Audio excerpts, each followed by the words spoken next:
Lecture में हम लोग आईसी इंजन का जो हीट बैलेंस प्रॉब्लम है वो देखेंगे। ये जो है मेनली मेंस एग्जाम में आता है आपका प्रॉब्लम। तो आप हीट बैलेंस हीट कैसे बनाएंगे इसको समझते हैं। तो देखिए हम क्या करेंगे, जो हमारा फ्यूल यूज होता है आईसी इंजन में, वो फ्यूल का जो एनर्जी है वो कहीं ना कहीं अलग अलग जगह पर यूज होता है। तो वो कहाँ कहाँ पे यूज हुआ, हमारा जो इनकमिंग हीट है वो कहाँ कहाँ पे हमने एक्सपेंड किया है। मतलब एक तरह से ये बजट है, जो भारत सरकार का बजट आता है तो कितना पैसा आया और कहाँ कहाँ पे खर्च किया, इनकमिंग और आउटगोइंग दोनों का यहाँ पर बैलेंस हम बनाएंगे। तो जो फ्यूल से हमें मिला वो 100% हमारे पास इनकमिंग आया, उसका हम स्पेंड कहाँ पे कर रहे हैं। तो कुछ हीट इक्विवेलेंट जो होगा ब्रेक पावर में चला जाएगा, मानते हैं कि वो 1% ब्रेक पावर में यूज हो गया। दूसरा कुछ हीट जो है कूलिंग वाटर को चला गया, है ना, तो उसको हमने माना कि 20% हो गया। और कुछ जो है एग्जॉस्ट गैस अपने साथ लेके गया है। अब देखो एग्जॉस्ट गैस में ही कमाल सब कुछ का है पूरे क्वेश्चन का। एग्जॉस्ट गैस हो सकता है वो वेट है, हो सकता है वो ड्राई है, ठीक है। तो अलग अलग ट्रीटमेंट होगा, नीचे हम बताएंगे आपको। वो मानते हैं 30% है, ठीक है। एग्जॉस्ट गैस वेट है, ड्राई है, वो सबका निकाल करके वो जो टोटल परसेंटेज है वो 30% है। इसके बाद इन तीनों के अलावा कुछ अनअकाउंटेड लॉसेस हैं, वो क्या है, तो टोटल 100% में से ए बी और सी घटा देंगे, वो निकल के आ जाएगा। ये आपका एक फॉर्मेट है, आप अपना फॉर्मेट ही बना सकते हो, लेकिन फॉर्मेट में इतना ध्यान रहे कि देखने वाले को ये पता होना चाहिए कि इनकमिंग क्या था और आउटगोइंग क्या क्या है, क्या हमने दिया है, इनपुट क्या है और कहाँ पे खर्च हुआ है, वो पूरा उसका हिसाब किताब होना चाहिए। That's it.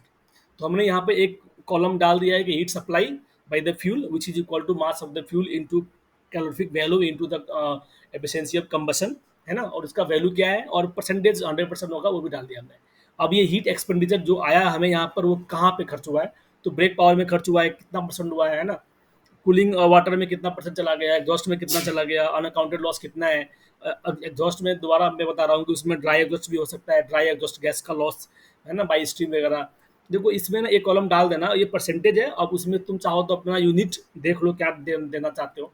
किलो जूल पर मिनट भी दे सकते हो, किलो वाट भी दे सकते हो, है ना, या फिर कोई टर्म क्वेश्चन में लिख कर देता है कि आप हीट बैलेंस बनाइए और किलो जूल पर आवर के टर्म में लीजिए या किलो वाट के टर्म में लीजिए, या जूल जो भी दिया होगा उसके हिसाब से हम यहाँ पर बना देंगे।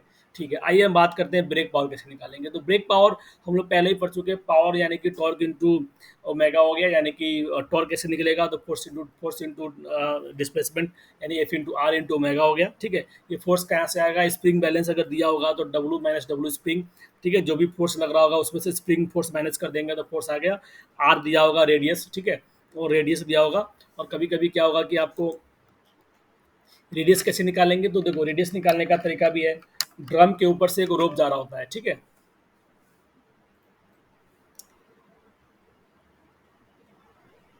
मैं बनाता हूँ डायग्राम आपके लिए। देखो ये मान लेते हैं ड्रम है और इसके ऊपर से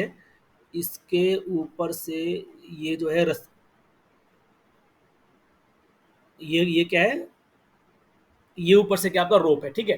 तो हम जो निकालेंगे रेडियस, वो ये ड्रम का रेडियस प्लस इसका जो रोप है, रोप का हम क्या करेंगे, डाया ऐड होगा, ठीक है। तो आर प्लस डी ऐड होगा बेसिकली, ठीक है।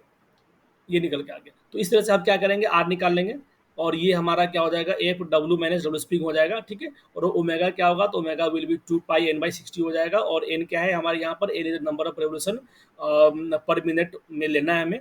और ये कैसे निकल के आएगा, एन कैसे निकालेंगे, तो दिया रहेगा कि इस एक्सपेरिमेंट में इतना रेवोल्यूशन हुआ है और टोटल 4 घंटा लगा है, तो उस हिसाब से हम क्या करेंगे, हम एन की वैल्यू निकाल लेंगे, ठीक है। और एन का वैल्यू हमें 60 रेवोल्यूशन पर मिनट में निकालेंगे, ताकि हम ओमेगा का वैल्यू ये वाला यूज कर सके, ठीक है। That's it. तो ब्रेक पावर का अब हमने आपको बता दिया। अब बात करते हैं cooling water loss. Cooling water कितना लॉस हुआ, तो कूलिंग वाटर हम क्या करेंगे कि M C P delta T water लगाएंगे कि भाई मास ऑफ वाटर फ्लो कितना है और स्पेसिफिक कैपेसिटी वाटर का कितना है और डेल्टा टी कितना है, वाटर का टेम्परेचर इन और आउट में क्या डिफरेंस है, डेट्स इट। तो ये वाला बहुत आसान था, ब्रेक पावर निकल गया, ठीक है। और देखो अगर इंडिकेटेड पावर दिया हो या फिर निकाला जा सकता है और ब्रेक पावर निकाला जा सकता है, तो फ्रिक्शन पावर क्या होगा, तो फ्रिक्शन इंडिकेटेड पावर जो होगा वो friction power plus brake power होता है। ये वैसे हीट बैलेंस में हमें इंडिकेटेड पावर दिखाने की जरूरत नहीं है, लेकिन ये दूसरे क्वेश्चन के लिए मैंने आपको बताया इस तरह से। इसमें तो हमें बस यही दिखाना है कि ब्रेक पावर कितना है, कूलिंग वाटर कितना है, एग्जॉस्ट कितना है और अनकम्प्लीट कितना है। ब्रेक पावर हमने निकाल लिया, कूलिंग वाटर भी इजी है, मास of the MCB delta T से निकल गया, ठीक है। अब देखते हैं एग्जॉस्ट। एग्जॉस्ट गैस जो है वो थोड़ा सा इंपॉर्टेंट है, इसको हम कैसे करेंगे कैलकुलेट बताते हैं आपको। एग्जॉस्ट गैस टाइप वन कि भाई आपका सिर्फ और सिर्फ ड्राई एग्जॉस्ट है, और टाइप टू कि भाई वहाँ पर steam is also there in the exhaust along with the gas air, ठीक है, गैस एंड एयर, मतलब हमारे पास स्टीम भी है गैस और एयर के साथ साथ। टाइप वन की बात करते हैं, देखो हमारा फ्यूल प्लस एयर है, तो एग्जॉस्ट में एयर और गैस दोनों, मतलब हमारा जो S I engine C I engine कुछ भी हो, फ्यूल प्लस एयर तो है ही नहीं उसमें, ठीक है। तो एग्जॉस्ट क्या है हमारा, एयर और गैस दोनों है। बर्न्ड फ्यूल होगा, जैसे कि एयर तो होगा, उसके साथ साथ गैस क्या होगा, तो burn fuel carbon dioxide nitrogen dioxide का जो जला हुआ फ्यूल है वो होगा। अब मास ऑफ द एयर कितना यूज किया है, ठीक है, तो मास ऑफ द एयर हम मान लेते हैं कि m1 है, और मास ऑफ द जो गैस यूज किया है, फ्यूल यूज किया है, वो मान लेते हैं कि m2 है। तो टोटल मास जो एग्जॉस्ट में होगा वो एयर का मास होगा, क्योंकि एक कम एयर भी यूज किया है, फ्यूल भी यूज किया है, तो टोटल मास कितना यूज किया एग्जॉस्ट में, तो एयर का मास m1 प्लस गैस का मास m2 यूज किया, ठीक, m2 गैस या फिर फ्यूल का मास m2 यूज किया, ठीक है। तो heat loss to the exhaust कितना हो गया, तो heat loss to the exhaust will be total mass into Cp into delta T exhaust. यदि एग्जॉस्ट का जो गैस है उसका टेम्परेचर इन और आउट करके डिफरेंस कितना रहा है वो हो गया है। ये तो बहुत ईजी हो गया, कुछ नहीं करना था, बस एग्जॉस्ट मतलब क्या होता है, तो एयर और गैस दोनों का मिश्रण होगा, इसीलिए हम m1 प्लस m2 किए हैं, दैट्स इट। टाइप टू की बात करते हैं कि वेट है, मतलब कि जो वेट वाले में क्या होगा कि जो ड्राई एग्जॉस्ट था, ये तो था ही, ड्राई एग्जॉस्ट तो था ही, उसके साथ साथ स्टीम भी है, वाटर भी जा रहा है बन करके, ठीक है। तो देखो स्टीम एग्जॉस्ट कैसे निकालेंगे, वाटर प्रोड्यूस पर kg of hydrogen in the fuel is 9 kilogram non fact. देखो होगा क्या ना कि एग्जाम में लिख करके देगा कि भाई ये फ्यूल हम इसमें यूज किए थे, और उस फ्यूल में कुछ अमाउंट हाइड्रोजन दे दिया जाएगा, ठीक है, और फिर बोलेगा कि पर kg of hydrogen in the fuel कितना पानी प्रोड्यूस होता है, वो 9 kg ये दिया हुआ है। ये जो है ना, ये एग्जाम में नहीं लिख के दिया है, ये बेसिकली हमें यहाँ से मालूम चलता है कि 2H2 plus O2 give out 2H2O, यानी कि आपके फ्यूल में, आपका एक फ्यूल है, फ्यूल का कोई केमिकल फार्मूला होगा, उसमें हाइड्रोजन होगा, तो आपके फ्यूल में 1 kg हाइड्रोजन अगर है तो कितना अमाउंट ऑफ वाटर प्रोड्यूस होगा, दैट विल बी 9 kg। ये यूनिवर्सल फैक्ट है, इसको आप याद कर लीजिए, ठीक है। Therefore mass of the hydrogen, mass of the water per kg of fuel burn, तो अगर हम 1 किलो फ्यूल बर्न करेंगे तो कितना पानी निकल के आएगा, कितना पानी निकल के आएगा, तो हमें पता है कि 9 into mass of the fuel into उस फ्यूल में कितना हाइड्रोजन का कंसेंट्रेशन है, ठीक है। तो मास of the water per kg of fuel burn कितना निकल के आएगा बताओ। तो भाई पहले फ्यूल में कितना हाइड्रोजन का अमाउंट है वो निकाल लेंगे कि हमारे फ्यूल में कितना किलो हाइड्रोजन है। वो एग्जाम में लिख करके देगा कि इस फ्यूल में 10% हाइड्रोजन है, तो मान लो कि दिया कि 40 किलो आपका फ्यूल है, अब बोला कि 10% हाइड्रोजन है, तो 40 का 10% 4 kg हमारा क्या हो गया, हाइड्रोजन हो गया, और 1 kg हाइड्रोजन अगर है तो 9 kg निकलता है, तो 4 kg में कितना निकलेगा, 9 से गुना करेंगे, दैट्स इट, हमने वही किया है। अब देखो मास ऑफ द, यहाँ से हमारा क्या आ गया, स्टीम का मास निकल के आ गया। अब mass of the wet exhaust total की अगर हम बात करें, तो देखो एयर फ्यूल रेशियो दिया रहेगा, जैसे मान लेते हैं कि वाई दिया हुआ है, गिवन है, एग्जाम्पल एयर फ्यूल रेशियो 32 दिया हुआ है, मतलब कि एयर का मास 32 और फ्यूल का मास कितना 1, तो मास of the air use x हो गया। एग्जाम्पल इसकी अगर बात करें कि मान लेते हैं कि दूसरा केस है कि मास ऑफ द फ्यूल जो दिया हुआ है 4 kg दिया हुआ है, this means mass of the fuel equal to 4 and mass of the air, अगर एयर फ्यूल रेशियो 32 है और मास ऑफ द फ्यूल 4 है, तो हमारा एयर एयर कितना आ जाएगा, 4 इंटू 32 आ गया, एयर आ गया, तो टोटल मास कितना हो गया, मास of the fuel plus mass of the air की है, ये हमारा टोटल मास है। लेकिन कुछ पानी भी तो निकला है, कितना पानी निकला है, तो वही कि भाई आपके गिवन फ्यूल में कितना हाइड्रोजन का किलो है, और हमें पता है कि 1 किलो हाइड्रोजन होगा तो 9 किलो निकलेगा वाटर, तो उस हिसाब से हमने निकाल रखा है, ऊपर निकाला हुआ है, ठीक है। तो ये जो हमने टोटल निकाला है मास of the fuel mass of the air में से मास ऑफ द वाटर निकाल घटा देंगे, ये हमारा ड्राई वाले का सिर्फ निकल के आ गया, ठीक है। अब क्या हो गया, क्यू ड्राई वाले का निकालेंगे, एनर्जी जो ड्राई वाला लेकर के जाएगा that will be M CP delta T, M क्या होगा, ये ड्राई वाला होगा, ड्राई वाला एग्जॉस्ट ओनली, ड्राई वाला एग्जॉस्ट कैसे निकालेंगे, तो टोटल एग्जॉस्ट में से पानी घटा करके ये वाला टोटल में से पानी का अमाउंट घटा दिया, और CP क्या है, क्योंकि ये ड्राई है तो ये क्या होगा, CP होगा एग्जॉस्ट गैस गैस का होगा, ठीक है, मीन वैल्यू होगा अगर दिया हुआ है तो, एग्जाम में मीन वैल्यू देगा आपको, CP निकल गया। डेल्टा टी क्या है, तो एग्जॉस्ट गैस का मतलब क्या टेम्परेचर है, डिफरेंस क्या है, T exhaust gas minus T surrounding है ना, मतलब आपका जो सराउंडिंग है भाई, एग्जॉस्ट गैस कहाँ पे जा रहा है, सराउंडिंग में जा रहा है ना, तो टेम्परेचर डिफरेंस कितना हो गया, T exhaust minus T surrounding हो गया, डेट्स इट।